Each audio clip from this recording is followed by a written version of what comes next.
Hi, as you can see, I've logged back into Sentinel and I'm in the Analytics Blade.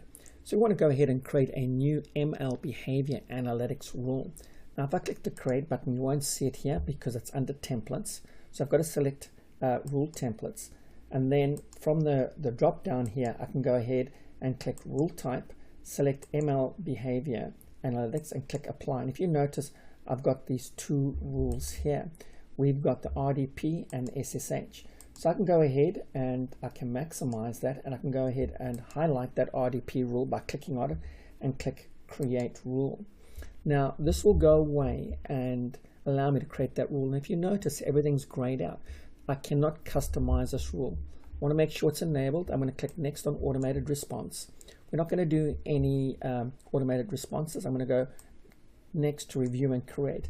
And by default, this rule is going to take about 7 days to build a profile of normal activity around our environment. So it doesn't kick in immediately. It needs that 7 days. Just so that you're aware, go ahead and click Save, and that'll go ahead and save that rule for us.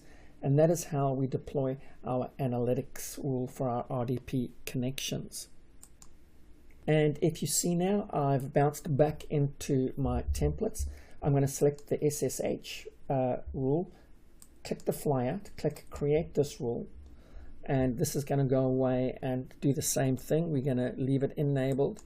We're not going to worry about automated response. Again, SSH rule also needs 7 days to build a profile of normal activity for our environment. So bear in mind, these RDP rules and SSH rules don't kick in immediately. You do have to wait 7 days so that it can build that profile and get that activity from our environment. Click Save, and that's going to go away and save that rule.